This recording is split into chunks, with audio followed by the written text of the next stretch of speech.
Hey guys, how's it going? Alex on here with the Sartorial Armenians, and today we're here with Kin Moy from Dapper and Dangerous. Kin, how are you doing today?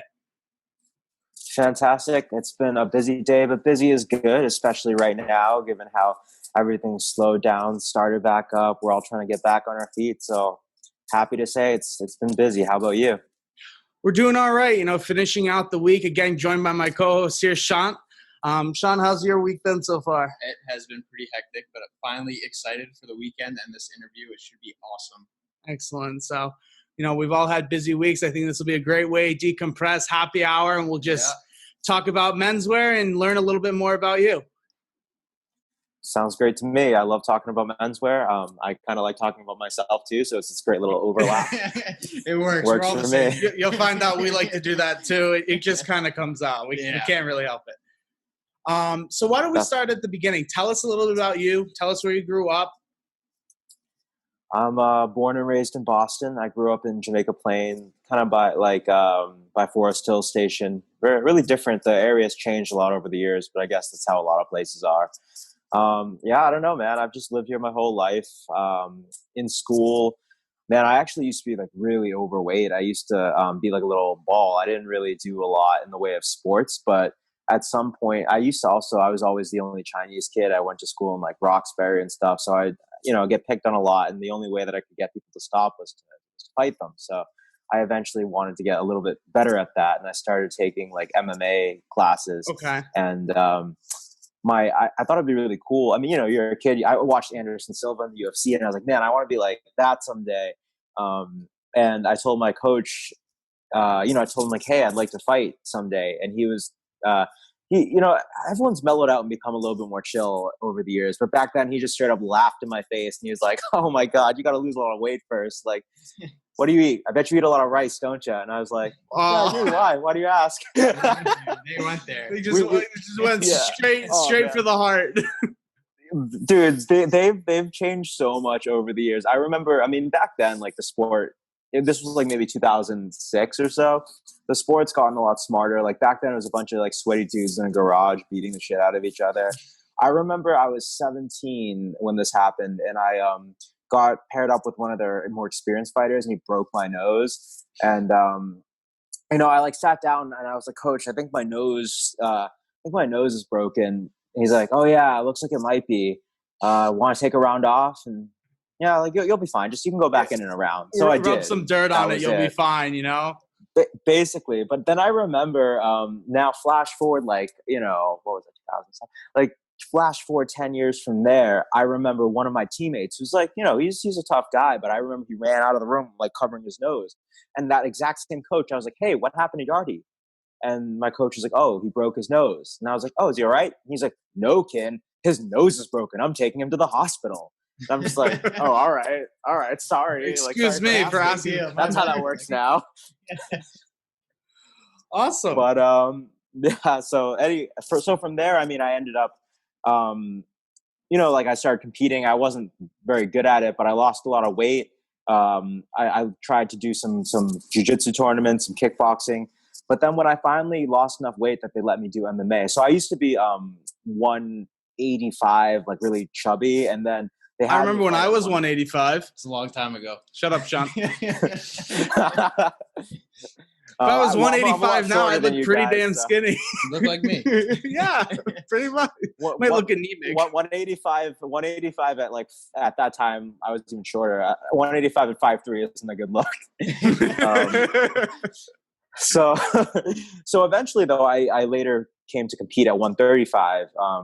And I actually, once I started doing MMA, rather than the other individual sports, I actually was pretty good. I was the number one amateur bantamweight in New England for a while. And then like way later was the number one pro bantamweight in New England for a while.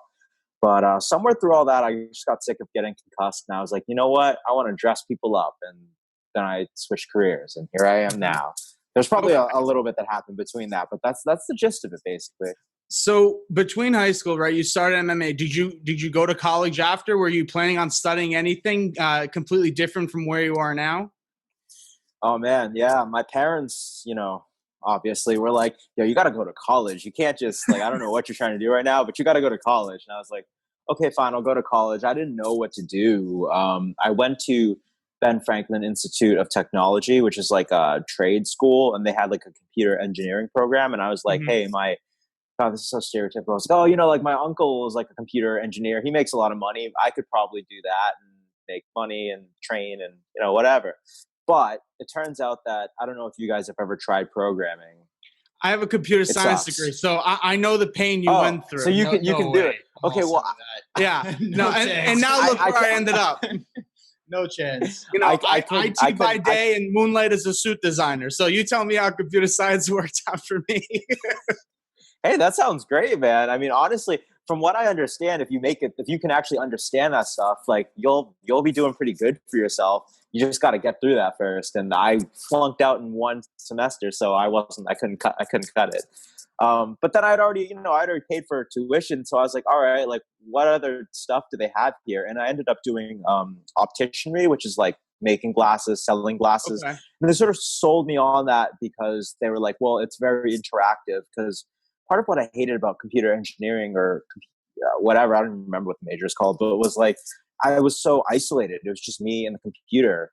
And it was frowned upon in class to be looking at porn. So it was just me and the computer, and not in a good way. So I was like, I can't handle this. And they were like, well, why don't you try opticianry? Because you have to do a lot of client interaction, customer interaction. So I did that. And, through doing that, I actually inadvertently learned a lot about style. Because, I mean, like as you guys definitely know, because you're custom clothiers, fit is really important to looking good. Same for glasses. If they don't fit your face, if they don't follow the contours of your cheeks and are proportionate for like, the distance between your eyebrow and your nose, then it just doesn't look right.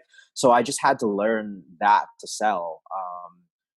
Colors, because similar to clothing, you ever see someone who's got maybe like really fair skin, but they wear really vibrant colors and it kind of washes them out and overpowers them?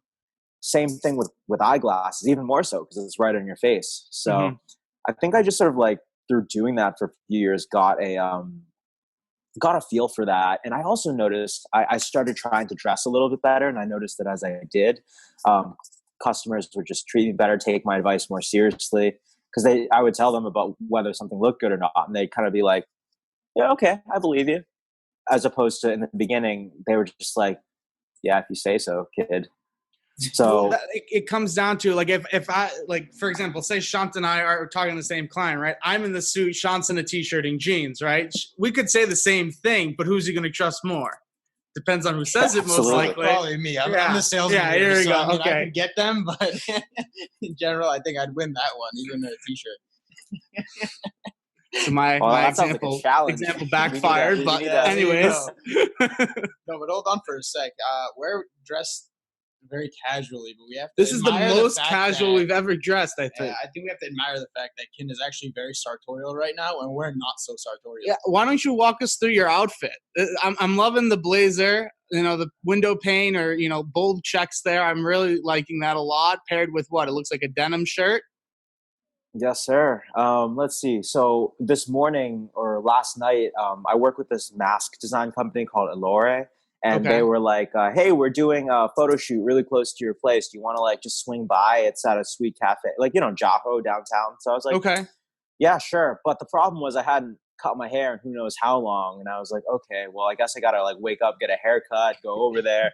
And then I didn't know what to wear because a lot of times, like last time I went, they had Bianca Sylvia, who's like this really, gorgeous like Instagram person, and like she was dressed more casually, but then the designer, the woman Salome who designs it, she cycled through like really casual outfits, really like dressy outfits, and I'm just like, yeah, I have no idea like what. So for that one, they told me they wanted me to wear like a sport coat and a linen trousers or whatever, so it was fine, but I felt kind of out of place. So this time I was like, my signature is the sartorial stuff, but I wanted to dress it down, so I figure this is a Spear McKay sport coat. I think the fabric is from Guabello, and it's linen, cotton, wool blend. And yeah, so I paired it like you said with this is Polo Ralph Lauren denim shirt. And then I was originally going to actually go a little dressier with like some linen cotton trousers, but I ended up just going with some Spear McKay navy chinos with the fabric belt because I decided to wear sneakers. I tried to tie the white, like white Cole Haan minimalist sneakers with like the pocket square and the buttons, and I was able to sort of dress it down a little bit. Shoes right now. Right? I think I got you into Cole Haan's, right? We go to the outlets in New Hampshire, and Sean's like, "Oh, there's a sale." Okay, sure. What was it, like 2 for 30% off or something? We go to the lady. There's a stack of like 6 boxes on one thing. There's like 2 for each of us. We're like, "Hey, there's a sale." That's how they get you. That's how they get you. It is. I mean, there's stuff Because it's a sale and you spend more money. Yeah. What was that? That stuff is so comfortable. It's like it worked out perfect because now he's into it. Before he used to make fun of me for wearing Cole Haans, and well, because I had so their dress nice. shoes, and I really didn't like the Cole Haan dress shoes. I mean, if compared to Allen Edmonds and kind of everybody else within the price point and where Cole Haan was, they just weren't comfortable for me. I agree with you. I agree with both of you on this one because I used to also not really like them very much because people raved about their dress shoes. And I was like, these uppers aren't actually that good, quality of leather for the price. Like, I'm just not about this. But the comfort was what people talked about. So then I tried, but I like their sneakers. And I mean, the sleek minimalist sneaker thing has really been the wave lately. So a few years ago, I was like styling some clients in it. And then they were talking about how comfortable it was. And I was admiring his fit. And I was like, you know what? I'm just going to go, after we're done, I'm going to go back to the Cole Haan store, just try some. And I was like, these are really comfortable. And I mean, now, the funny thing, especially given state of the world, I think that Cole Haan and that sort of casual-fied dress shoe, like, how they have the wingtips with the sneaker sole and or even just the quote-unquote dress sneaker, which a year ago I thought was a stupid term, but now, I mean, so I live in the financial district and I see guys, a couple guys walking around with suits, but they're wearing the Cole Haan sneakers, or they're wearing like the Cole Haan, again, $0 wingtip with the poofy sole. Yep. I think that's going to become a thing, and I retract all that. I'm wearing the wingtips right now. We're both wearing wingtips right now. Just in time. That's the move. Well, as you said, your stereotypical fintech bros, right? They got their suits on or they got their vests on from whether it's Patagonia or I forgot the other brand everybody's wearing vests from, and then they got their Cole Haan sneakers on.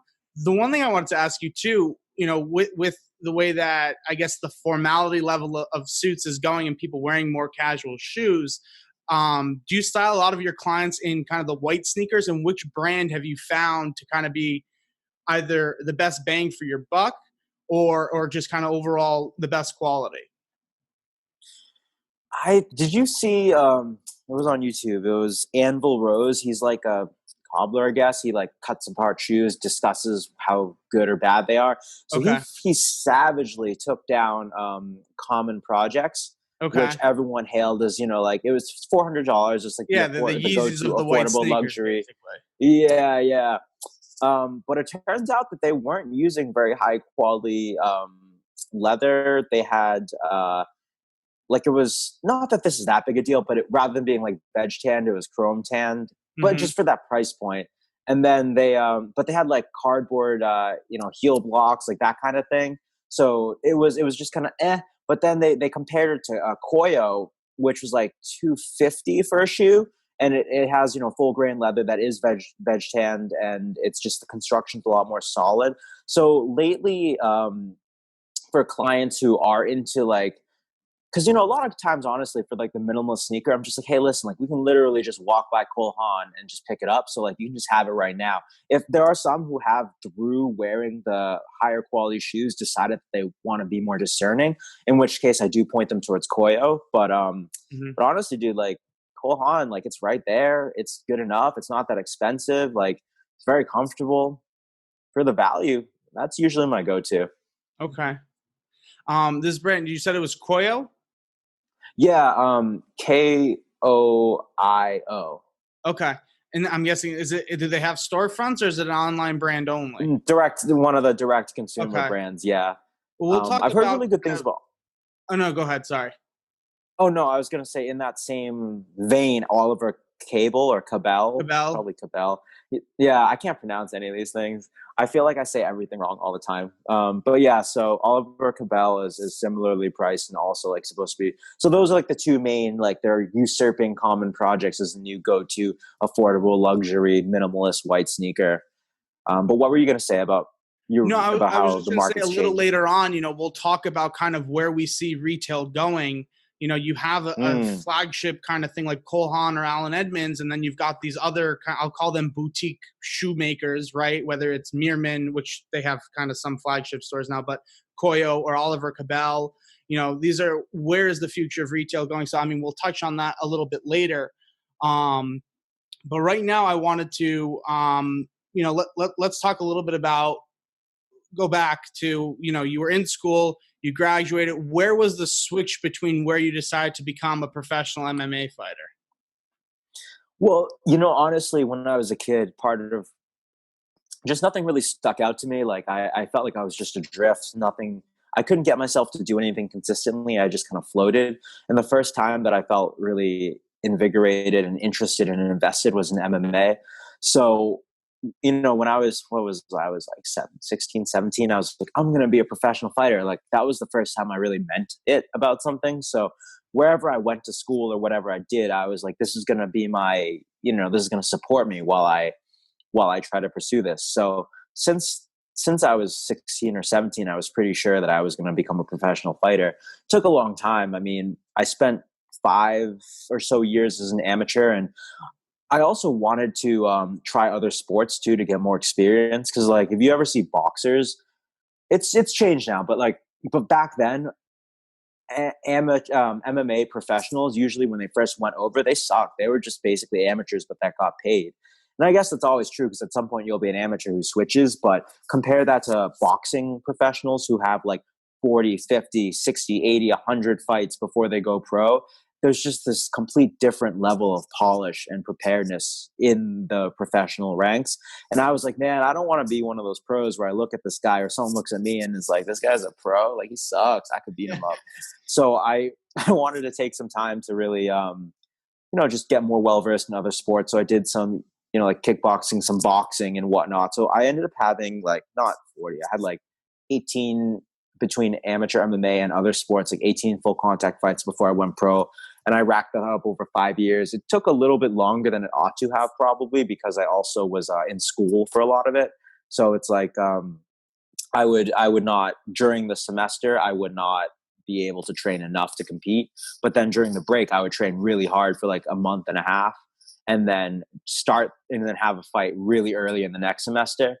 And then so it was slow process, but I was able to get some competition going. And it's like anything else. It's like you just keep doing something, like one step at a time. You're always a little bit closer. So after a few years, I started racking up wins, and then my coach was like, "Hey, do you want to go pro?" And I was like, "Yeah, I mean, I've had a lot of fights. Like I've done pretty well in the amateurs. It's time to give it a shot." So then I switched over, and it's not like going pro means you make money, by the way. Like pro MMA fighters are the brokest motherfuckers. Like no one is more broke than a pro MMA fighter. Like, cause it's not a job. Like you don't get paid shit. Like how much do you think a pro gets paid in MMA around here actually? I got to figure you got to make at least, a couple, 10 grand. No, nothing. Oh my God. I know, but it's a lot less. I get that. But I mean, I'm thinking you're going out there, you're beating the crap out of some other guy, right? You're taking a bunch of hits to the head and, the body. You got to be making at least. You told me that a lot of Armenians like MMA, and that a lot of the guys watching this might have an interest in MMA. I'm about to destroy some dreams right now. That was a laugh. 10 grand. That's pretty good. I'll say that's pretty. Let's try another guess, because this is kind of fun. Like what? Are we close? Lower? What? Yeah, like higher or lower? Not even lower. Way lower. Not even close. So like you're making about Next up. $4 grand easy. Okay. Dude, he's making like $500 bro, bucks. He's making $500. We're at the point where you pay to fight. And yeah, get you're the shit paying to beaten out of fight, you. literally. Well, you know what? Pay to fight and You're get the shit responsible. beaten out of you. Yeah. That's actually what it is. Because hear me out, right? You got to pay for medicals. You got to pay your corners, your coaches, your gym membership. You got to spend more money on food to make the weight. So yeah, I mean, basically you pay to get concussed, and maybe have a chance of concussing someone else. Yeah. So for my first fight, and this is better than some people get, because I actually had like I had a really big name in the amateur scene, so they gave me like a little something. I only made $500 for my first fight. It was $250 to fight, $250 to win. That's a joke. Like, I'll tell you this, my biggest payday, I've had two big paydays. One was fighting bare knuckle boxing on direct TV, and I won, and they gave me $5,000. And then my other equally big payday was a Bellator fight, and they gave me $5,000. But that's not a lot. Like, no, I mean that's 10.5 grand, 3 fights right there. I mean, yeah, and like the Bellator fight, I like, even though I won, I like broke my arm and got a concussion. Like, it wasn't monetarily, spiritually, it was worth it. Monetarily, was not worth it. So how many injuries have you sustained? I mean, how many broken bones? How many fractured bones? Or did you lose count? Unfortunately, yeah. I mean, little things like I don't know. But the major ones would be I've had an absurd amount of concussions. Like, I should really just stop training altogether. I've had over 13 concussions. Like, there's 13 that I distinctly remember and remember the aftermath, remember what happened. And then there's just been a few times here or there where I just had like headaches for a while and I wasn't sure like if this counts or not. But 13, like, definitely concussions. This one actually doesn't hurt, but that when I broke my nose when I was a teenager, let's see. So, nose, pretty normal, doesn't go anywhere. But this side, it just goes like all the way around. Wow. But it's good because if someone hits me, I stand this way, someone hits me this way, it just glances off. I'm afraid if they hit me. Deflects. Yeah. I'm afraid if they hit me from this side, the whole thing's going to come off like Michael Jackson style. So. Or it might just fix itself. Yeah, some ups and downs. It'll just be right back in place. You're good to go. Yeah, I will go with that one. I think that other than the concussions in the nose, the most notable would be that my arm can't, I guess you can't see it, it can't extend any more than that. Okay. I blocked a head kick, but it made my like thumb like smash into my shoulder. So like, imagine my arm was just like completely like here, and there's like a little bone fragment there now that prevents it from straightening. It's like a mechanical blockage, and I talked to the what do they call him, the ortho, and he was basically like, yeah, we could do a surgery and it might restore like 10 to 15 degrees of range, which is like I need more than that. Yeah. And he's like, the downside though is that you'll be out for 6 months, and it also might make it worse. So I don't really recommend it. And I was like, that wasn't a great sell. I don't recommend it either. $10,500, right? Yeah, it's also going to cost you the money you made in all your fights. Yeah, like all of my fights cumulatively. That's gonna cost like my entire career worth of money, basically. Like, yeah, so that's no. Anyways, where was I going with that? Yeah, MMA fighters don't make any money, except there's one guy in New England who makes a fuck ton of money, and he's smart, and I need to learn from him. It's not about how well you fight. It's not about your record. It's not about any of that. It's about how many tickets you sell, because you get a commission for selling tickets. So this guy packs the stadium with like, God, I don't even know, like. He makes like off of, like he sells like 200, 250, $80 tickets or something, right? He gets a commission off that. He packs the stadium. He negotiates for a higher commission because he brings in so many people. He goes business. This guy's got a hustle, man. Like I wish I should learn from him and try to hustle more. He goes to like businesses, harasses them, and he's like, I'm the next big thing. Sponsor me. Pay me like $1,000 to be on my shorts. And at first they're like, fuck off. Who are you? But he just like does it enough, and they're like, okay, just don't come here anymore, and we'll pay you. We'll give you a green to leave. We'll pay you. Just get the hell out of here, please. Yeah. I mean, there's some like that, and then there's some who actually are like, wow, you're the next big thing. This is awesome. We'd love to be on your shorts. But then he ends up with it's not really about how good it's the showmanship aspect, right? That's why you see so many of these guys, flashy suits, Hublot watches, all these crazy things. It's the showmanship. And the way that they're personifying themselves, thinking that they are the next big thing. Now, if they can actually deliver, that's one thing. But if they can, I mean, they're only halfway there. You're 100% right. And that's actually where I was going to try to tie that in with, style and sartorialism, which is just that, yeah, man. I mean, honestly, it's not about who's good or great or anything. It's just about how many people they can convince of their, alleged greatness. And, so this is my teammate, and he's amazing. Actually, he is actually very good, but he had a weird mishap in his first pro fight, even though he was a standout amateur. This guy punched him and it grazed him, but it took a chunk out of his eyelid. And then the commission just stopped the fight right there, even though he probably would have beaten that guy. The guy wasn't that great. It was just a fluke thing. But so he was like 0-1 to start his career. But even at 0-1, he was going around telling everyone he's the next big thing and getting them to pay like thousands of dollars to sponsor him or whatever. So it's really the hustle, the gift of gab is what gets you there, I guess.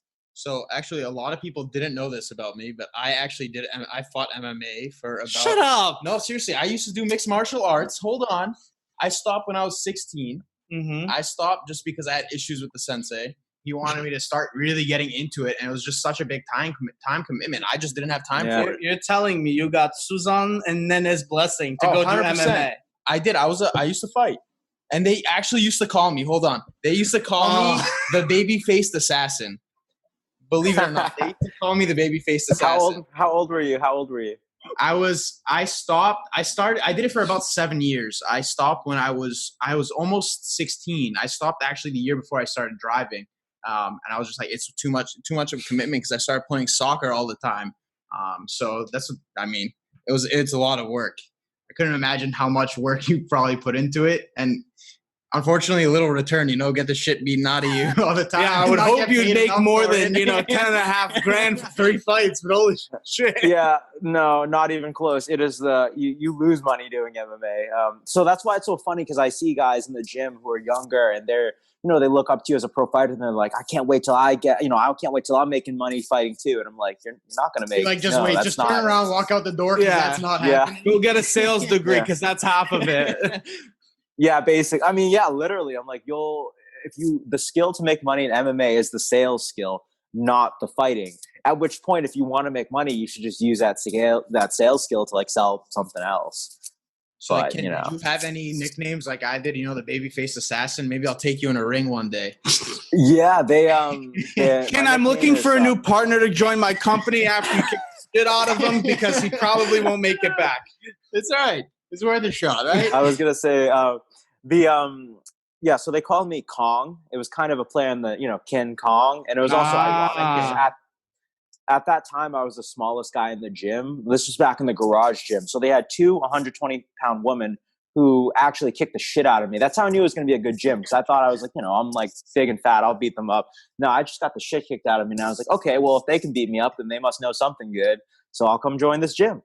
But anyway, it was them, and then there were like these fucking giant motherfuckers, like jacked like 185, jacked 205, like just like hulked out. One of the dudes who fought there was like a former national powerlifting champion and like a D1 wrestler. So then there's like me, just like, hey guys, what's up? So the King Kong thing was kind of ironic, but it rolled off the tongue well, so it stuck. We're back with the baby-faced assassin, Alexandre Topalian here. Well, I need a nickname now. Don't get me started. Stop it. I want a legitimate nickname that is not derogatory. No fat jokes. Just no fat jokes, okay? Like, whatever, anything else. Okay, no car jokes either because, yes, my car burns oil. We get it. We're taking all the material away from you. All right, how about Tinker Toes? Tinker Toes? Yeah. Or Tinker Bell. No, that's Princess Dave.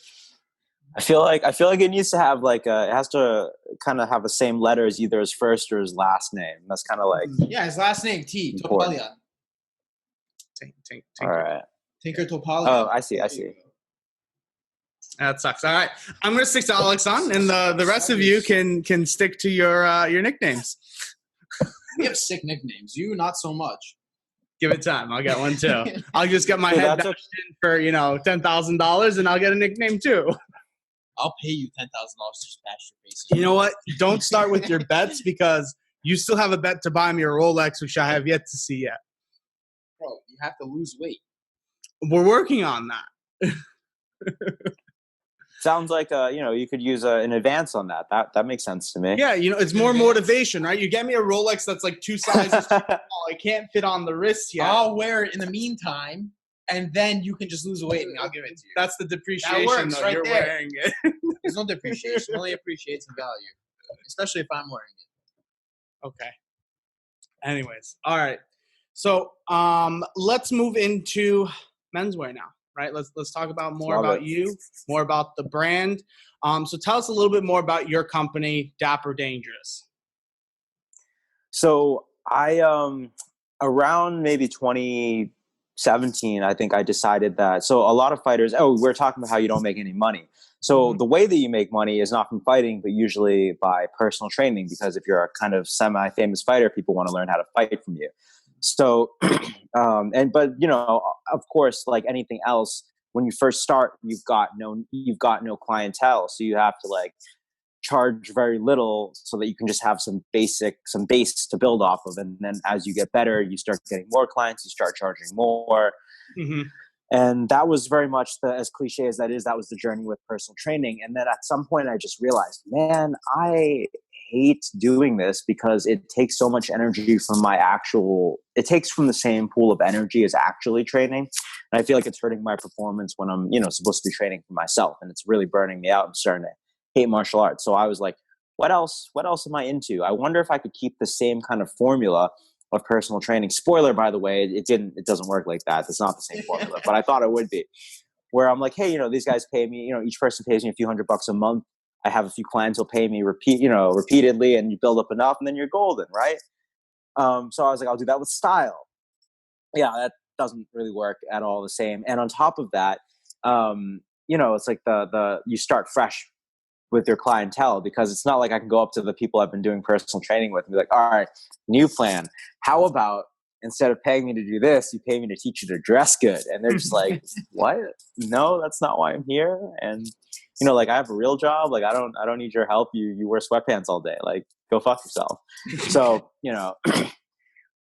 so then basically it was like starting over from scratch. I was like, I was really passionate. I do like teaching. I do really like with martial arts and with fighting. Fighting isn't in and of itself a very instinctive thing, but through people, studying and practicing and learning the science behind it, someone can become much better than they otherwise would be.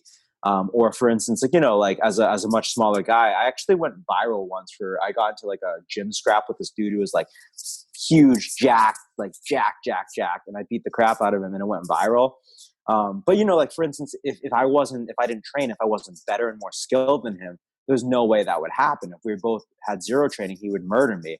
Or if he had the same amount of training, he would murder me. So it's almost like skill is like a force multiplier in that realm. And I find that style is very much the same. It seems instinctive. It seems like some guys just have style, and some people are more naturally inclined, but at the same time, it is a science. It can be learned. And I found, and I'm very passionate about trying to understand what makes something work, whether that's in fighting, whether that's with fisticuffs or fashion. I want to understand what makes it work.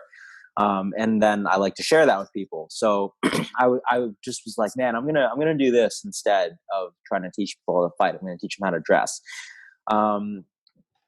Thankfully, at this point, I did have a reputation as being a pretty well-dressed fighter. So people from that community were like kind of intrigued. They're like, oh, this is your new shtick. Like, yeah, I'll see what you're about. So I found a couple people to do some free trials on, right? And then from there, like I had a portfolio of like a couple of people who I was like, hey, here's this before, here's this after. It looks good now, right? Like, let's do it. So then I started trying to find more people who would pay me to do it. It couldn't charge very much. It was like really, really embarrassingly low amount of money to start when I first started.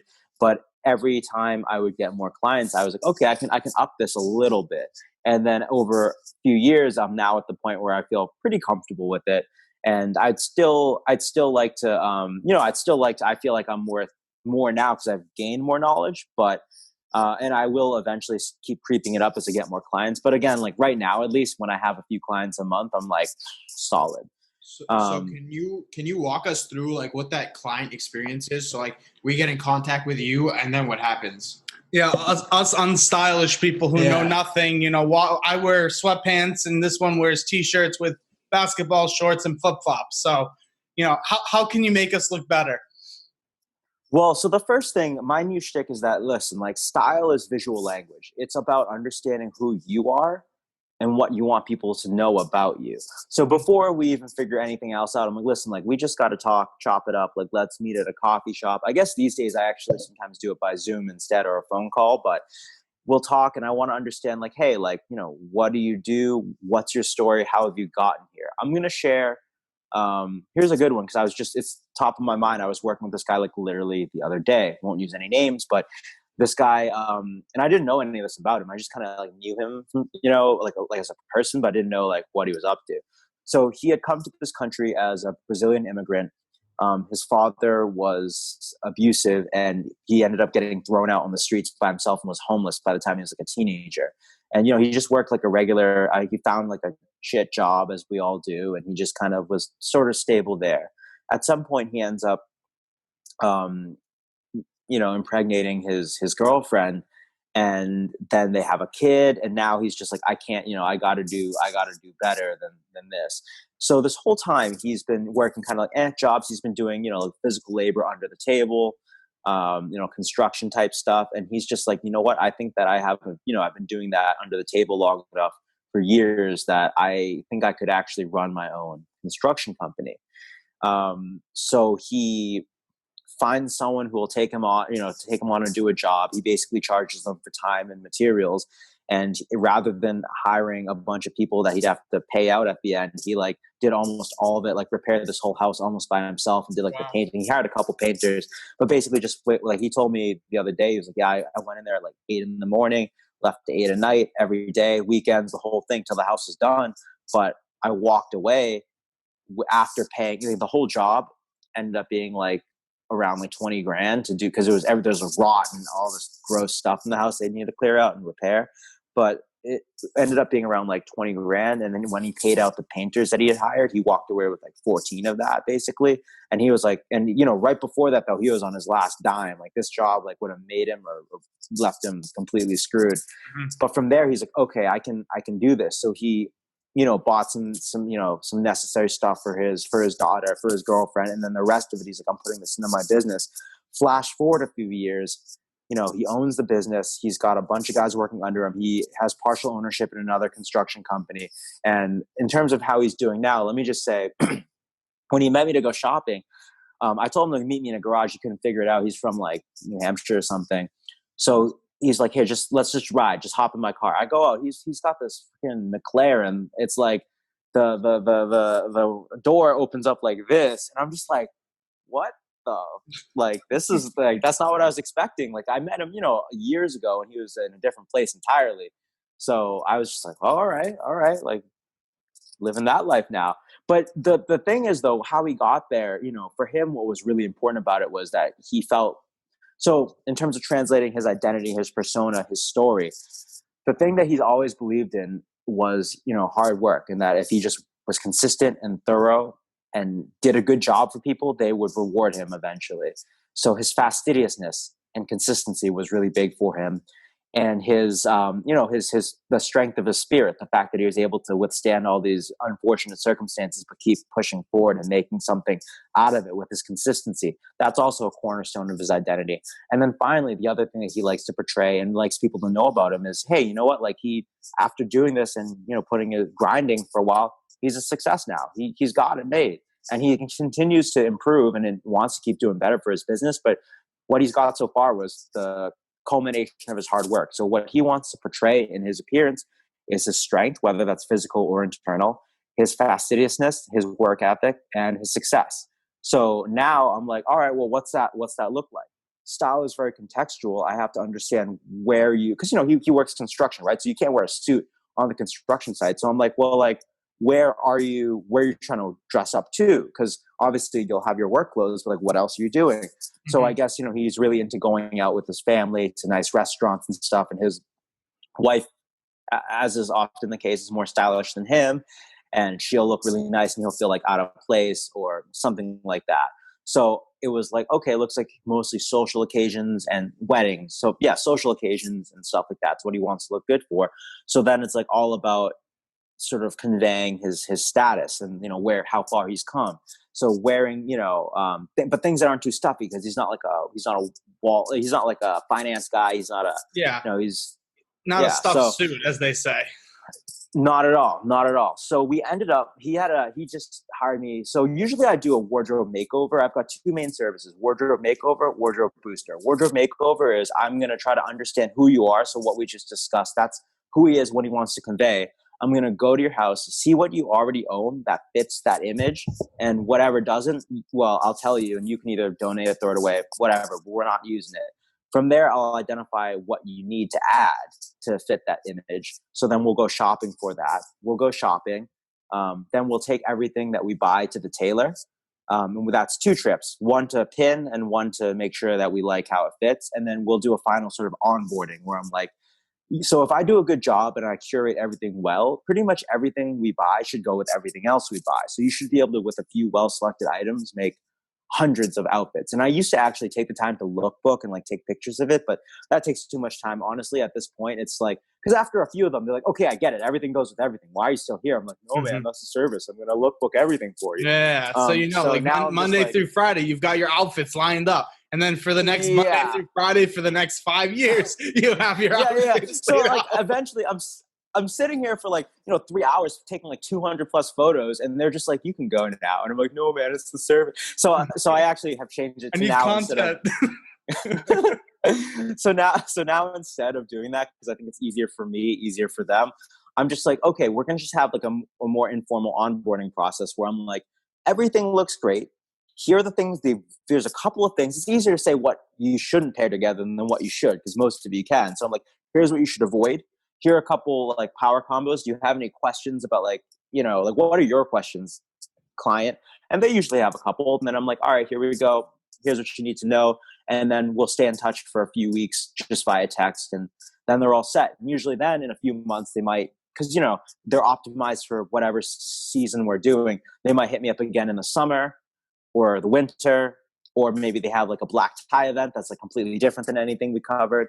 But then that would fall into the wardrobe booster service package, where it's just like, we're going to go shopping. We're going to go 2 trips to the tailor. And, I'm not going to go to your house. I'm not going to like do any of that stuff, because you already either have a wardrobe that's already very functional and we're just building on it, or you didn't want that. So like, you just want to look good for like one event or something.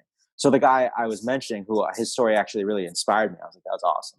I was like, so him, it was just, he didn't have time for all that. It was a wardrobe booster because he had a wedding, and we needed to, not his wedding, but like was attending one, and we needed to turn everything around in like 2 days. So that was, we didn't have time to do anything too elaborate, but we'll probably continue to work just so they can build out the rest of his wardrobe to also convey, his persona and his achievement and who he is. That was a lot. Did that answer the question? It did pretty much, yeah. No, definitely. I mean, from front to, beginning to end, dude, totally. So, and I mean, my follow-up question, which you also answered, was going to be, how often do you see a repeat client? But it sounds like when you do these different wardrobe boosters or seasonal boosters, almost is when you see them coming back to you. It really depends on the person too, because a lot of people, they just kind of wanted to understand themselves a bit better. And that's the point, is that not only will they understand style better and what works with them, but by the end of it, usually they know themselves better. It's weird. It's almost like sometimes I feel like I'm like a therapist at the same time. Like I listen to them, listen to their story, try to understand who they are and figure out what about them we should be celebrating with their style. So then usually by the end of it, they just feel like they know themselves better and how they're trying to convey themselves. And then it's easier for them to shop on their own. So they might not hire me again. They might just be like, oh, like I was looking at this. Do you think this works with my stuff? And I'm like, well, what do you think? Does it? And usually they'll actually know the answer. Or sometimes I have to just kind of like steer them a little bit. So I've had some clients who just, they're actually pretty set and they just get it afterwards and they feel happy to experiment on their own. And then they might hit me up again just because it's like something that we didn't cover, like again, black tie. But for the most part, yeah. So there's those people, and then there are some people though who get really addicted. And I'm sure you guys. We talked a little bit on the phone, Alexon, and you're like, once you got that suit that just fit perfectly, you're like, I can't just have one. I gotta have my whole wardrobe be like this. So the guys who get addicted, they're the ones who are going to be. It's an addiction. It is an addiction. It's so bad. I think having the books, I got rid of the books from my house. I told him to take them. I'm like, this is so bad, because I keep finding myself on the computer just redesigning different like suits and sports coats. And I'm like, Jesus, if I keep doing this, I'm gonna be broke from just ordering myself my own wardrobe. There are 2 different rabbit holes, I'll call them, that you can go down with this when you're looking at all these different books, right? For example, me, I'm torn sometimes between, do I want a single breasted or do I want double breasted? I really like the fabric, but it's, do you buy one? Do you buy the other? Do you buy both? Right. And then the other one that especially I tell a lot of my clients now who have never done any sort of custom tailoring experience, custom suits, custom shirts, is the monogramming. Right. Once you put your monogram on one thing, you don't want, you want it on everything. Like nothing, you don't want anything that you can buy without, if your name's not on it, you don't want it. That's it. I think everything of his we know as Alexandre's because his initials are on absolutely everything. And it's always the largest size monogram you can get. So like you go to shake somebody's hand, like you just see this giant like he has white shirts with like red monograms of his name as if Oh my somebody God. forget that's Alexandre. So when he's shaking their hand, they remember his name. It's like, dude, that's a little. What? Custom clothing or me? Well, why would you think that? What? No, What what are you talking about, right? now that you I mention just it, sit on yes, boatloads but- of money and get everything made for me. Yeah, that's it.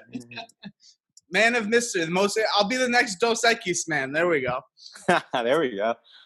It's like, But yeah, I was gonna say, to just finish that thought up. There's some people, like you were saying, they get addicted and they just want to make sure that they're set up for every possible event. And those are the ones who get passionate and will just keep working.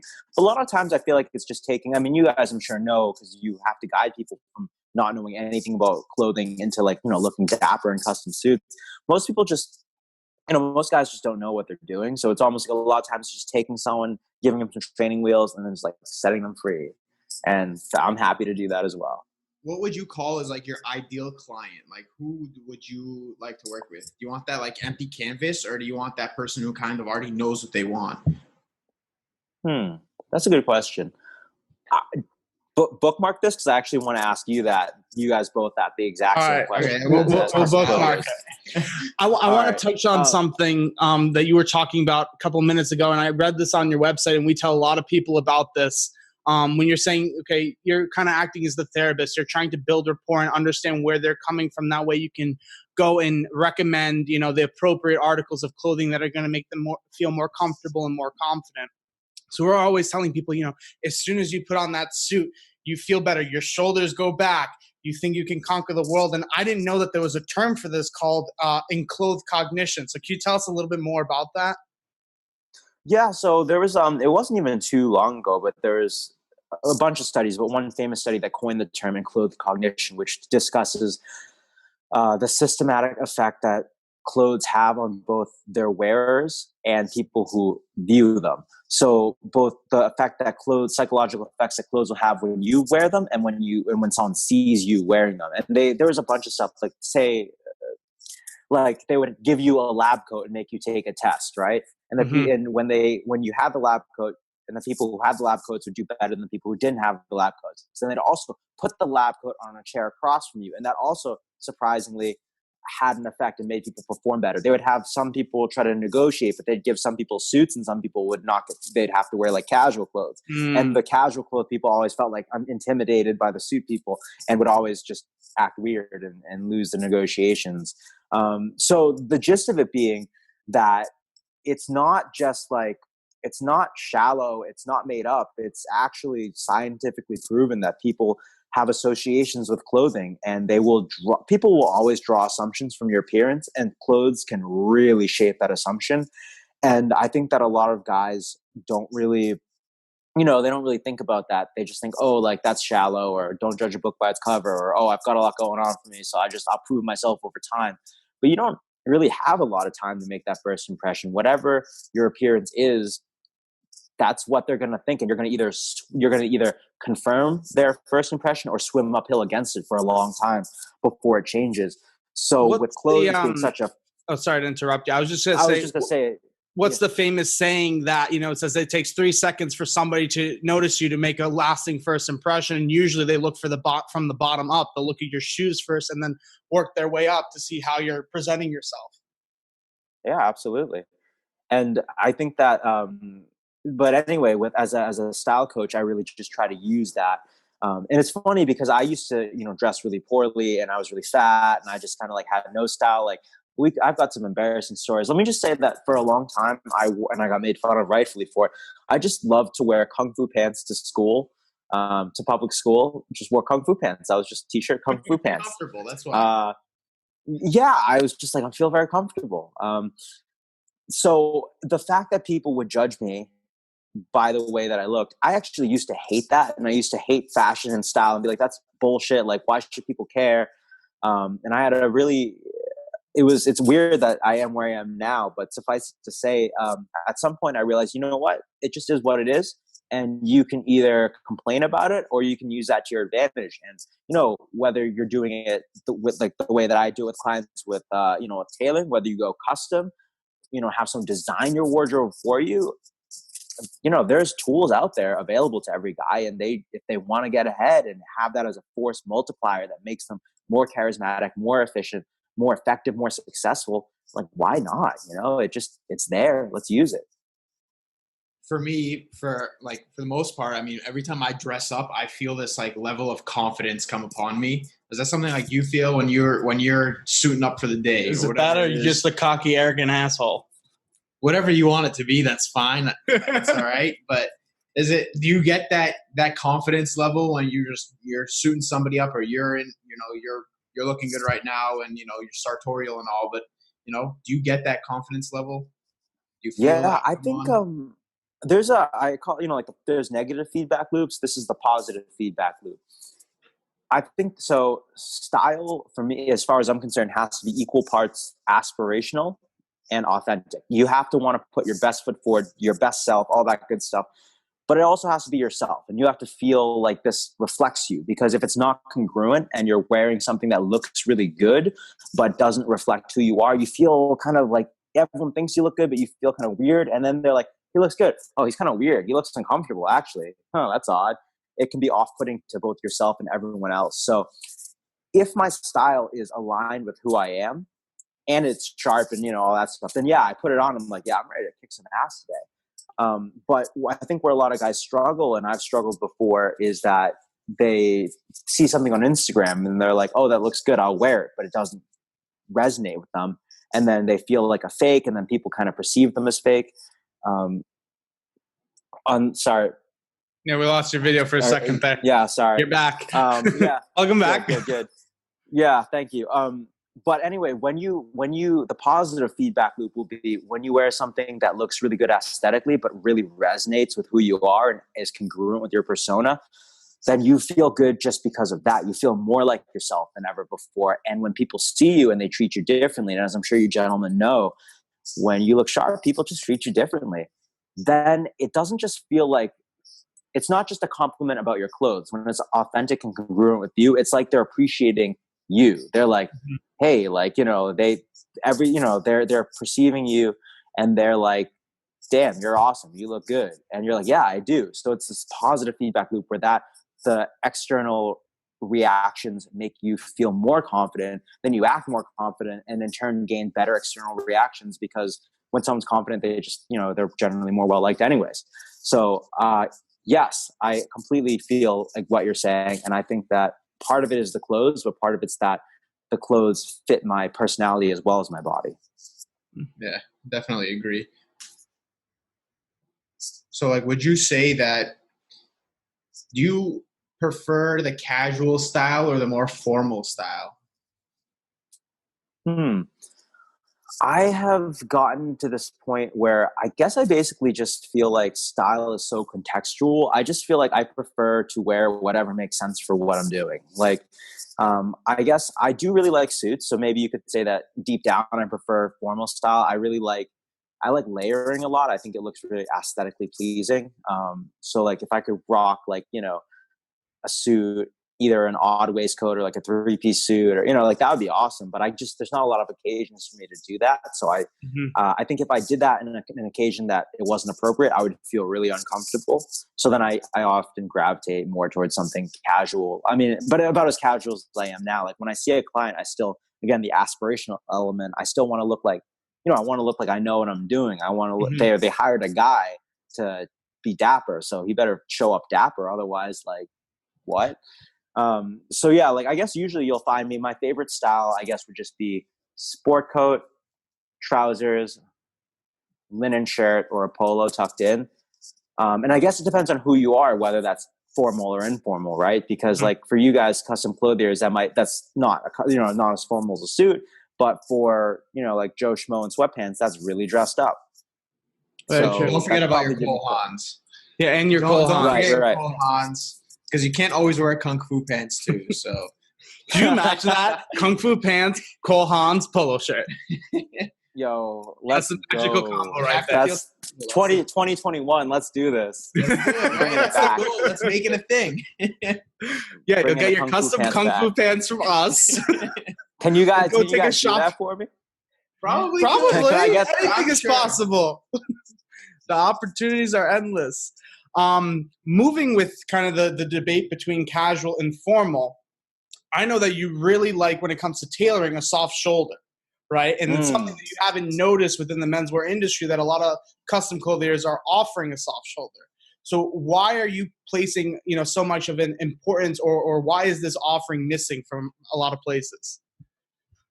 I mean, I actually don't even know why it's missing, but I know why it's important, as we talked about on the phone. I mean, both of you guys have very broad shoulders, and I bet whenever you wear padding, correct me if I'm wrong, but I bet if either of you wear a jacket that is very, stiff padding, it looks odd. It looks clumpy, right? Like you get those little jagged angles. It looks really weird. You get these divots in the shoulder, and you're like, Divots, this yep. shouldn't be there. Yeah. Yeah. And it's like, so I've done a lot of really weird mad science experiments with tailoring. I've got a really good relationship with my tailor, so we just do weird stuff. So I actually have taken a few really odd shoulder padded suits and then completely reconstructed them to have like a spalla camicia shoulder. But it was really hard work. And I'm just like, if I would never do that with a client, I would be like, yeah, just get rid of that thing. Like, we can't, it's going to cost you way too much money and too much time, and it might not work. Like, let's just not even wear those. And so, yeah, like I think for clients, especially because I have a lot of guys who might, know me from MMA who are kind of broad. It doesn't, if you have broad shoulders, whether you're overweight, whether you're jacked, whether you just are proportioned that way, the only way that a structured shoulder will look good on you is if the shoulder pitch is perfectly in the shoulder, the armhole shape is perfectly aligned with your, with the pitch of your shoulder. And that doesn't happen off the rack. And even like with movements custom, you're it's going to hard. make as you're moving through the suit and everything else, because you can get it right to where the pitch is right and the level of the armhole is also right. But what some people may not also take into account is that, okay, you're not just going to stand like this the whole time. Your arm will move, and this has to move with you. It has to drape well. There's all these things that a lot of people don't necessarily consider, where I think the soft shoulder comes in, makes it a little bit easier, right? Without the padding, you don't have the added restriction. We go to a lot of like Armenian events, there's a lot of live music, dancing, and everything else. And our first order of suits came in, and we went to this event, and we were dancing around, jumping around, whatever. And I looked at Sean. I'm like, Sean, these are actually the first suits that I think I've ever worn in my life where I kept the jacket on, but my range of mobility was extended. Like, I could do whatever I wanted. If I wanted to go play basketball, I could play basketball. I probably wouldn't make it up the court, but that's another story. He said it, not me. I did.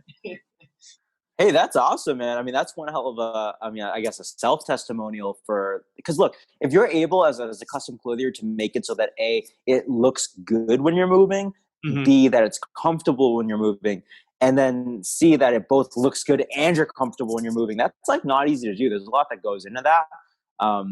So yeah, that's awesome. You could dance in your suit. Like, that's the thing of beauty. I would just take mine off. I wouldn't even try. There's an underlying problem that we could or could not get into about why we can't necessarily do that. And so we try and keep the jackets on for as long as possible. Yeah. Armenian problems. Fair enough. To say there's a lot of sweating. Armenian problems, we'll leave it at that. But do you guys, I unfortunately sweat a lot too. Do you guys, what's your stance on undershirts? Do you guys undershirt, no undershirt? I've tried a bunch of these performance undershirts. You pay $20, $30 for one shirt, and you're like, is this going to work? It works from a visual perspective. From the way my body feels while wearing it, I feel like I can't breathe. So I'll wear it for the 5 hours, but I won't be comfortable. And I'll know I'm sweating. Like, I can feel I'm sweating, but you won't be able to see it. But I'm also at the point where I'm also kind of comfortable with myself. Like, I sweat. It's natural. I don't really care.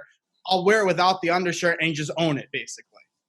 it's like to that point with me. I mean, I used to wear a beater all the time underneath, and I'm just like, you know what? I'm gonna sweat anyways. So like he did, like I got comfortable with it. I'm like, you know what? It's gonna happen. I mean, oh well, like I'm gonna sweat. I'm gonna put my shirt on. I'm gonna button it all up, and 5 minutes later, I'm gonna be sweating anyways. I don't even wear ties anymore. Like I can't. Like, it's just there's too much body heat going around, especially in warmer climates. I mean, the event we were at was middle of July and like 90-degree heat, and the AC was on. But it wasn't like the Arctic blast. Like if it was Arctic blast, like we could maybe survive. I'd probably still sweat, to be honest. Yeah, if it's freezing cold or not. I mean, I've just given up on undershirts. I'm like, you know what? Forget it. I'm gonna be comfortable. I won't wear one, and that's just it. I mean, I'll deal with the sweating just to be, just the way it is. I think that either is valid. For me, I'm just very particular about what kind of undershirt. Like it has to be, like a deep V so that I can unbutton. Mm-hmm. That's flesh tone, so it doesn't show. Yep. And I do like when they have some of like the armpit pads or whatever.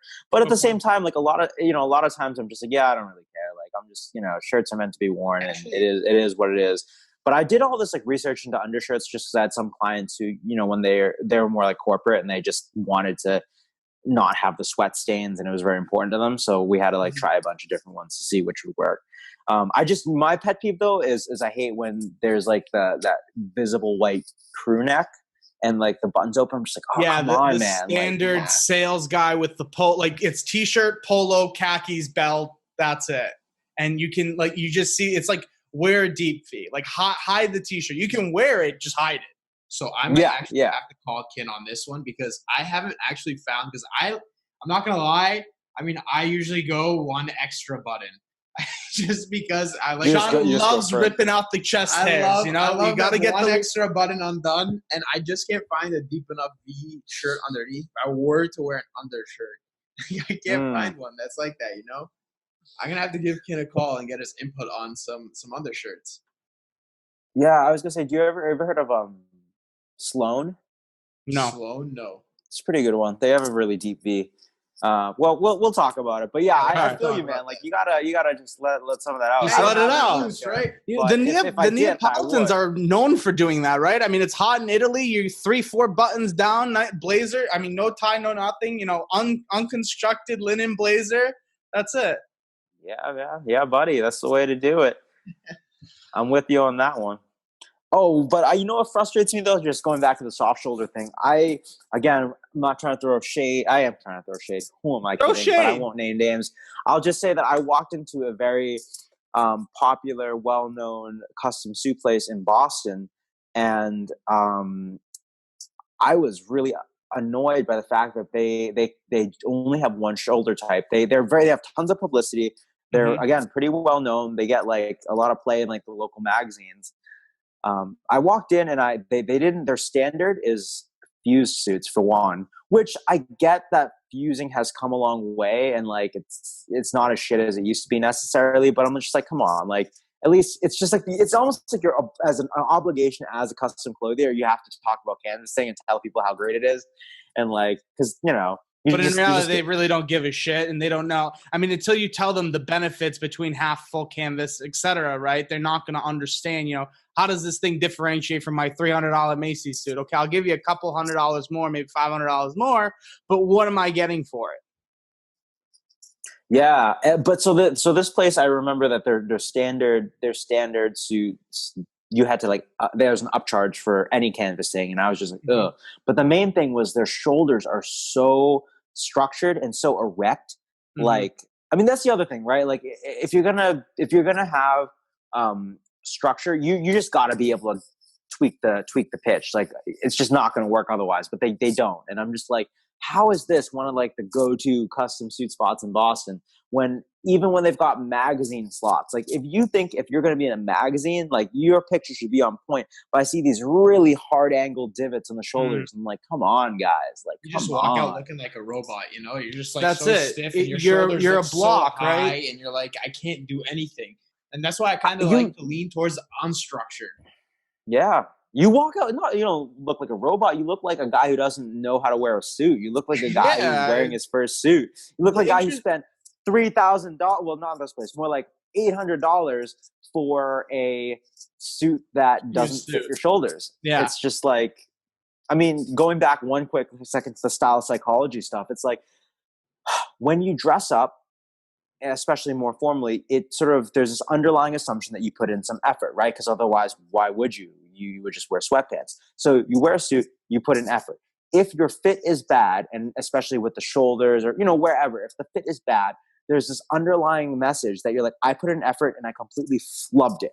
Whereas if you showed up in just sweatpants, it's like, I'm not trying. So do I look good? No. But was I trying? No. Whereas opposed to when you come in and it's clear that you put in some effort, but you failed, you set the first impression off with a failure. And that's not worth $800. Like, honestly, if you're going to fail, just spend $200. Yeah. Like, start cheap and fail that way.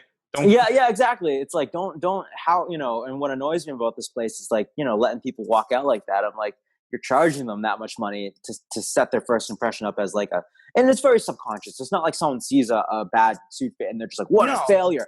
But you see them and you're just kind of like there's just something, there's this little thing in the back of your mind where they're not. There's another problem with that too. There's a problem with that too, is they set the expectation of this is what an $800 suit should look like. Right? Yeah. So whether you're coming in or you're coming in at that price point, maybe even below or maybe over, right now they're gauging everything based on that.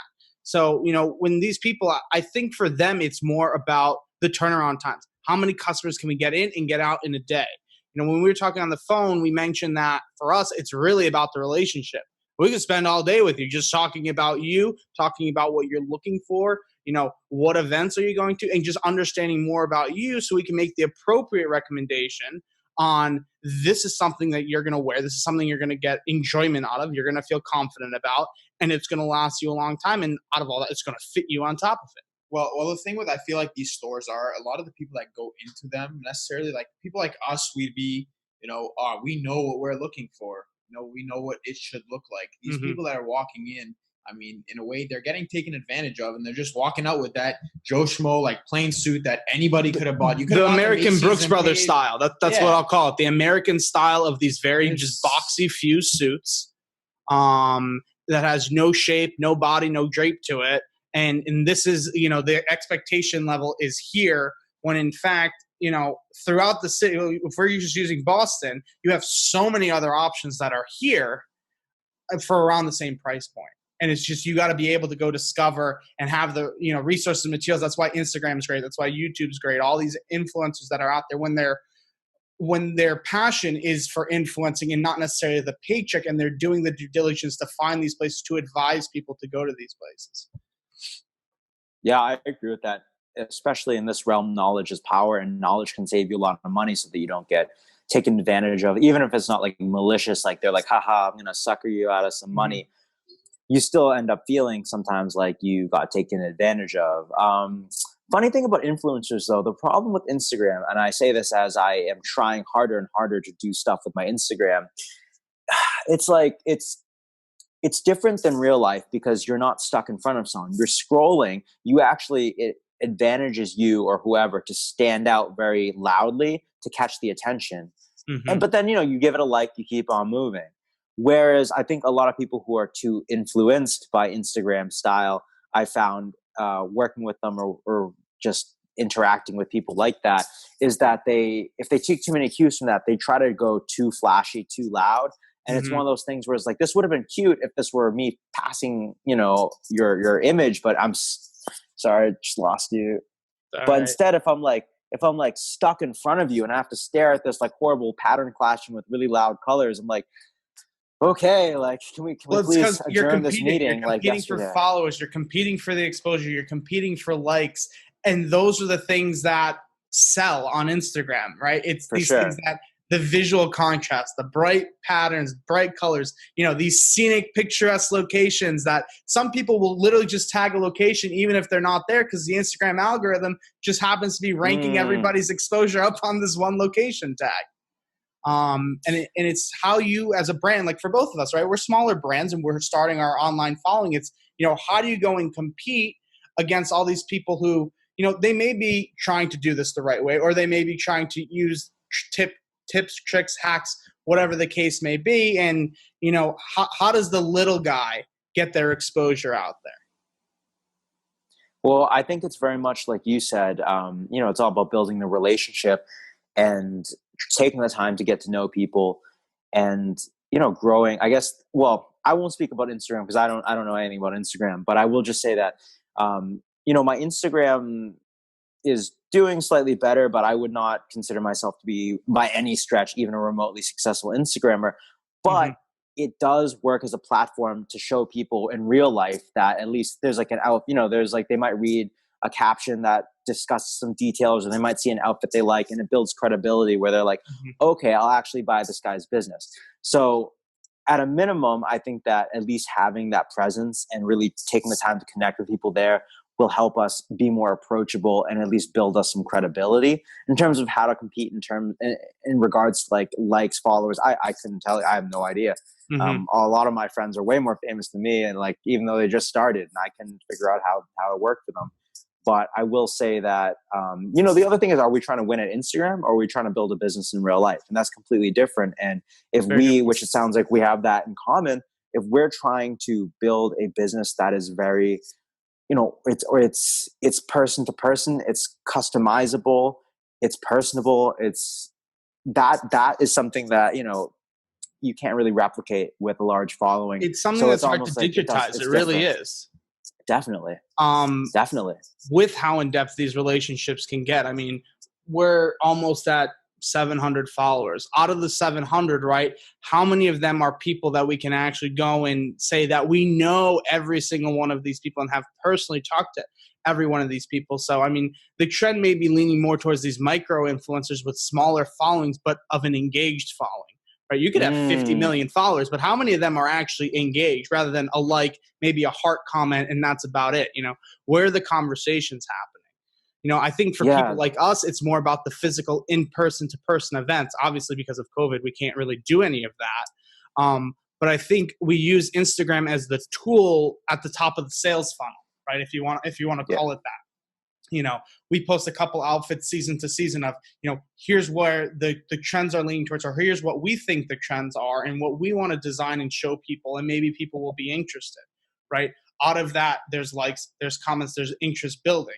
From there, DMs, phone calls, interviews like this where we invite people onto the podcast, right? We find out that we have mutual interests and that it's something that we can talk about. Now we have relationship building, and then we just continue to progress it from there. Yeah, no, I think you're 100% right. And on top of that, it's like the metrics are different because, I mean, for either of us, right, if we could just instantly, I guess I'd ask you, would you rather suddenly have an extra 1,000? Would you rather have an extra 1,000 followers or an extra $1,000, dollars in your pocket from someone buying a suit? You know what I'm saying? It's almost like dollars. I guess the maybe followers followers don't mean anything. The followers are literally the leads at the top. What I see is the leads at the top of the funnel. Exactly. It's almost like correlation, not causation. There is a correlation between more followers, more sales, but it's not 1-to-1 ratio on that. It's that having more followers builds for your brand. That explains that your shit, basically. Yes. Right? The more followers you have, the more people reposting and talking about you. Means these guys, they have Instagram, they've got a lot of followers. That means I should buy from them, and that's just it. They could know nothing else about you. But you got a couple thousand Instagram. That's my guy. He must know what he's doing. Yeah, absolutely, and that helps. But that's just, I guess, what I'm trying to say is, but for us, in businesses of our nature, that's helpful, but it's not the end all be all. And I think that as long as we keep focusing on producing content that is honest and that gives value. And as long as, but more importantly, that'll help us grow on Instagram. But as long as we're actually just getting the business done, as long as we're like, for instance, I got to see, this is my first week back. I got to work with 3 clients, and one of them owns his own pool company. One of them we mentioned before, the construction company. This is more valuable to me to build relationships with that type of person than gaining, a few extra likes for now, because that's going to, keep the business alive. And I'm sure there will be a day where that changes. Not that I won't care about the people who are in front of me, but just where building the optics will become, more immediately impactful. But at our stage right now, it's like, we just got to have good relationships in person. So being back, I know with everything's different. I mean, it's from COVID's point of view with Alexandre and I mean, obviously in-person interactions, going to our clients, measuring them up and all that stuff has changed. How do you think your first few weeks have been since you've been back, and are you doing remote clients, or how does that work? Well, one of the guys I mentioned, everyone just is different about it, right? Like I try to, I am definitely respectful to whatever my client feels. I always wear a mask, and just in general, like why not have the precaution, but I have a client who's a very successful dude, generally good head on his shoulders. He just doesn't think it exists. He's just like, yeah, there's no such thing as COVID. And I'm like, all right. So it's like, it just depends on the person, I guess. For better or worse with him, at least, he doesn't care about going shopping. He's like, yeah, we can go shopping, and he's not afraid of it. But I have figured out some online solutions. Like there's on Apple, there's this app called Body ID Measurement that sort of takes pictures, and it actually is pretty accurate to within, for me, when I tested it a few times, it was accurate to within like an inch or half inch even. So wow. I was like, I can work with that. I wouldn't try to make I wouldn't trust it for custom. Like for what you guys are doing, don't trust that thing. But for me, I'm like, we use Sean as the test dummy for everything we do. So I mean, we could very well, Sean, polka dot suit, like that's you next. We'll put a bright flamboyant, like purple paisley lining in there. Like I have the green sports coat and everything, and blazer, and we're just like, I was sitting down today. I'm like, what's next? Like, what bold thing can I go for? Because I love the bold stuff. And he's like, why not do like a lavender colored suit with polka dots? I'm like, maybe that's a thing. Like, maybe I'll do that. I go, I love these bold things. So I sit down and I'm just like the test dummy of everything. So that's hilarious. Well, yeah, why not? But anyways, I guess with things like that, I've been able to sort of, at least with some clients who are not yet ready to meet in person, or we're just sort of doing the initial consulting phase. We're trying to figure out what we might do. I can at least figure out their sizing, and I can do some online shopping with them at certain stores I'm familiar with. And the tricky part, and as you guys as custom clothiers know, like the fit is so important. And what I don't love about not being in person is tailoring is no matter what an in-person thing. So it's almost like the best I can do is leave them with like a guide for, hey, how to tailor once you feel safe to go to the tailor. So that's sort of like the one thing that kind of troubles me. But, the other thing is guys who, if they haven't had either custom or had alterations tailoring done well, they don't really know what they're missing. So sometimes they're like, yeah, why do I need to go tailor? These are great clothes. They look great. Colors look great. We're set. Or how things should fit. Yeah. I mean, I know recently the way people wear their pants today is actually, or specifically jeans, right? You should actually wear your pants a lot higher. Where people wear their pants today is where like jeans were when they first came out. Should be like, there was a difference between trousers and jeans and the placement of where they were actually supposed to be on your hips. So everybody thinks that their pants should be lower on their hips, right? But for most people, they should actually be higher. Yeah. I think it's one of those things too, like obviously like in the sartorial world, like the high-waisted, high-rise trousers are coming back. And I think that they look, especially for guys like me who I've got really short legs, and it helps really elongate the leg line. So I like that a lot. But there are a lot of clients who are just like, no, I don't want to look like Urkel. And it's almost one of those, comes back to the congruence part. It's like, if it doesn't feel right for them, they're better off, even if they look a little bit worse objectively, they're better off being able to own it and feel confident to, just, well, we won't raise that rise. We'll just leave it where it is. You can, if you feel like, we'll compromise. We'll be like, how about we raise it 1 finger width, 2 finger widths? All right. You don't look like Urkel, but I think you don't look like your, guts hanging out. So 50-50, we're happy here. But no, I agree with you though. Most guys have no idea that's the other thing. Most guys don't even have an opinion on how clothes should fit. So they're just like, high rise, sure. Low rise, sure. Whatever, sure. You need to establish the right baseline is pretty much what you're saying. And then from there you can improve and innovate and, really create some spectacular outfits. Absolutely. So, lastly, kind of wrapping this all up and stuff like that. I mean, where do you see like the menswear industry going? And specifically, like, where do you see your industry going? Well, I think that menswear is traditional menswear as we know it. I hate to say, as we know it and we love it, I think is gonna take a bit of a beating in the general public, in the sense that most guys, the suit is already on the decline. Less and less guys have to dress up for work. Less and less guys dress up at all. And then because they've never done it, they don't want to do it and they're worse at it, and so on and so forth. Mm-hmm. I think that unfortunately COVID is going to probably be not the nail in the coffin, but close to it in terms of dressing up for the workplace, because everyone's just staying at home or very casually meeting up.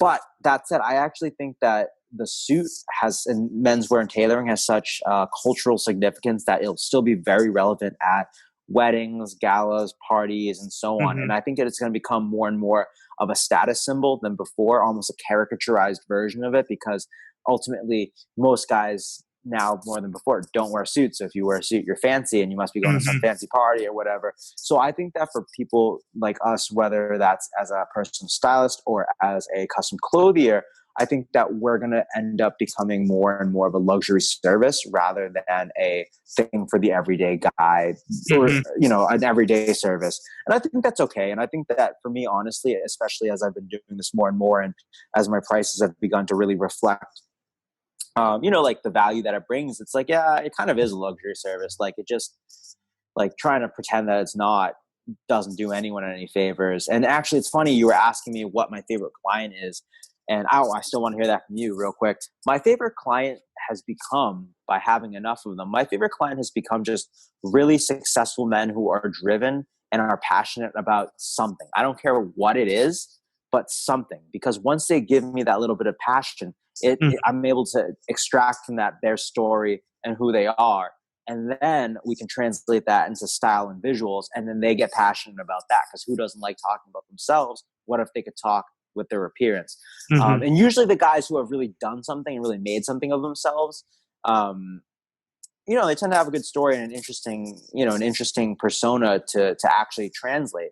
And I've actually been really inspired by, like that client I just mentioned, but a lot of the clients I've been seeing since I've really started to elevate the pricing, they all have great stories. Now, every time I'm like, wow, I need to, there's something to be learned here. I got to step this element of my life up. Extracting those golden nuggets out of every conversation you have with people. I mean, that's kind of why we started this, right? This podcast specifically as another medium that we can, use content from everything else, was not just the menswear aspect, but I want to know about people's stories. I want to have the conversations that don't necessarily, people necessarily don't have a lot, and extract these things to give back to other people. Say, here are people who have gone through the trials and tribulations to get to where they are, right? And not that we're turning into an entrepreneurial podcast, but I think as young entrepreneurs within a business, these are conversations that I wish I would have and am having, right?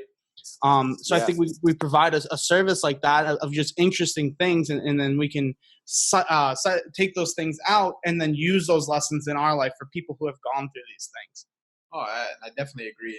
I like the idea of, let's get everybody's story, because we don't know necessarily everybody's background. You don't know their history. We don't know what we don't know. They are, and you just don't know, right? So you don't know how they got there, but that might turn around and influence somebody else, and and just work the way it is and work its magic. Like, perfect example, right? We're new to this, right? We're testing this out with every suit, with every shirt. We're testing out how good are our measurements? How good are we at making these orders? How good are we on the designing aspect? I almost want somebody to call us out on our shit half the time. Be like, guys, I know you can do better. Like take a look at this, and this is a great baseline. But here's how you can improve, right? And it's through this experience that we go from kind of the entry level, and as we progress through the years, you get this upward trajectory of these guys have clearly learned. They've put in the hours, they put in the dollars, they put in all these things to try and not only convince clients to trust them, right? Now they're providing great offerings. Now they're really, providing this service that, I haven't found that a lot of people do. Really. Yeah, no, that makes sense to me. Quick question though. Do you prefer the blank slate, or do you prefer someone who knows a little something about menswear? Go first. I'm the blank slate guy. I like people to be different. That's why none of our clients that we've actually really dressed have this correlating, wardrobe. I go with the bold stuff. I like to sit down and, have that client say, hey, just do what you do, work your magic. And, I like to go bold and stuff like that. And, I let them get a little creative with it, with their linings and all that stuff. But most of the time I prefer that blank slate where I get to have some fun. for me, I'm going to actually kind of take the opposite end, and I would like them to come in with just a little bit of something. It doesn't have to be a lot, right? But give me somewhere of a starting point, and then I can, refine down on different fabrics. If somebody comes in and tells me, I'm a pretty conservative dresser, I stick to my navies, I stick to my grays, I may have black, which I don't necessarily recommend to anybody, just because of black suits, should only be worn to funerals or black tie and everything else. But after I hear a little bit more about what he currently has, is like, okay, are you interested in trying other things? What's your, do you like color? Would you ever consider adding in color? What about patterns? And then you can kind of build something from there.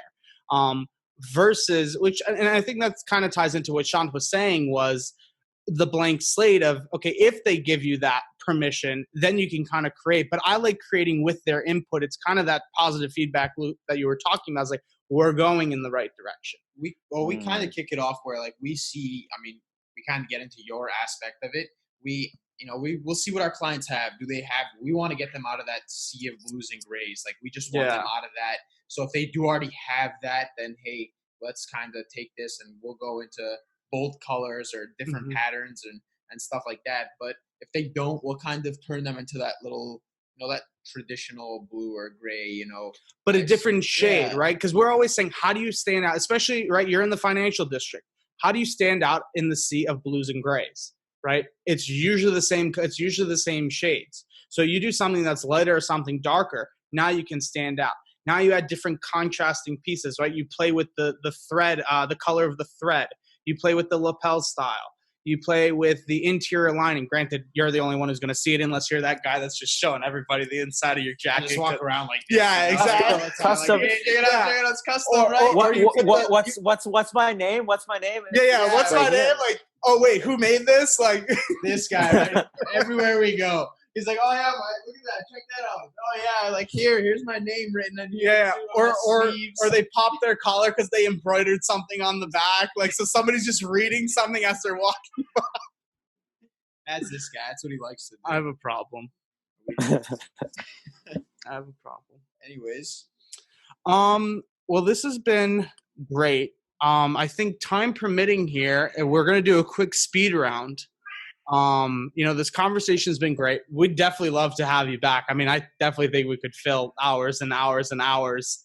I love chatting with other guys who are into this stuff, so I would be happy to. Speed round sounds good because I must run out of here in 10 minutes, and my battery sounds good. Is about so get you out of here. Yeah, we'll do it in 5. We'll cut the time in half.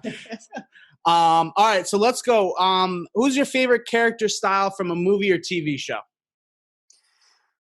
What's his name? This is really random. It was a Netflix show, Dear White People, Troy. He started off really Ivy prep. He had a mental breakdown, went super sweatpants to press, and then came back with a really interesting sort of like more youthful, almost casual street style that was really suave and had a lot of the same elements. But that was sort of one of the first shows or first instances where I was like, wow, like style really is a reflection of your persona and your internal state as much as it is actual clothes. Mm-hmm. All right. Favorite fashion accessory? Pocket square, I guess. It's always a pocket square. So you're a big pocket square guy. Yes, sir. For you, we have some pocket square stuff coming up on our line, too. Oh, all right. There we go. Plug. Just keep plugging. Plugging away. Favorite color outfit? I guess I am one of the sea of the navies. I love navy, but I feel like the sea of the navies. We got to change. But I feel like it's a great way to pop with a little bit of burgundy. I feel like it's a great slate to have some powerful accents. Although that being said, this year I've been really into like earth tones though. So even though in my head it's navy, if you look at like my feet, I really do like earth tones a lot. Okay. So maybe I lied. You were kind of in a style transition, right? From what you that's kind true. of were at to moving towards something else, and you're kind of see where you will land on that. All right. So very true. We'll talk about that. We'll talk about that next. We got a fire round. Yeah. 5 minutes. You got to be out of here. All right. What's the best universal tip you can give someone relating to clothing? And we lost his phone. Sorry. No, that's okay. Yeah, no. 10%. We got this. The best universal tip is pay the tailoring tax and get comfortable with that. You either pay that on the front end by going custom, or you pay that on the back end, getting things altered, but you will never look exceptional unless you're willing to pay the tailoring tax. I like that. All right, let's go. Favorite designer? I don't really know the names of a lot of designers, but I guess fucking Jort, what's his face from Suit Supply. I actually really like Suit Supply's designs a lot. Sometimes they're too extreme for me to like actually want to put someone into, depending on their background, but I like their aesthetic a lot. All right. Favorite brand? God, I can't. I don't want to be a cliche because everyone's on the Spear McKay wave right now, but like their stuff is like really affordable and really good. You have to have that top thing you recommend to all your there's got to be top brand. Yeah, it's actually funny.